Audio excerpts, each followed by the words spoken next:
বিশ্ববিদ্যালয়ের শিক্ষকদের জন্য প্রত্যয় পেনশন আগামী বছরের ১ জুলাই কার্যকর হবে জানিয়ে আন্দোলন প্রত্যাহারের আহ্বান জানিয়েছেন সড়ক পরিবহন ও সেতুমন্ত্রী ওবায়দুল কাদের।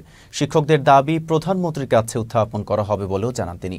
দুপুরে ধানমন্ডিতে আওয়ামী লীগ সভাপতির রাজনৈতিক কার্যালয়ে বিশ্ববিদ্যালয়ের আন্দোলনরত শিক্ষকদের সঙ্গে বৈঠক করেন ওবায়দুল কাদের।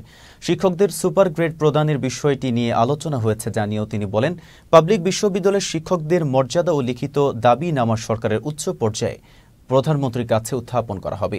এ সময় কোটা আন্দোলন নিয়েও কথা বলেন আওয়ামী লীগ সাধারণ সম্পাদক ওবায়দুল কাদের। এদিকে বৈঠক শেষে শিক্ষক সমিতির সভাপতি বলেছেন, আলোচনা ফলপ্রসূ হয়েছে। এখানে একটা বিষয় আমাদের একটু কনফিউশন ছিল। সর্বজনীন পেনশন স্কিমের আওতায় সরকারি স্বায়ত্তশাসিত সকল প্রতিষ্ঠান অন্তর্ভুক্ত হবে 2025 সালের 1 জুলাই।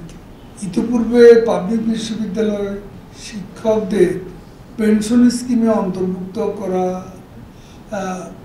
2024 থেকে যোগদান যে তথ্য দেয়া হয়েছে তা সঠিক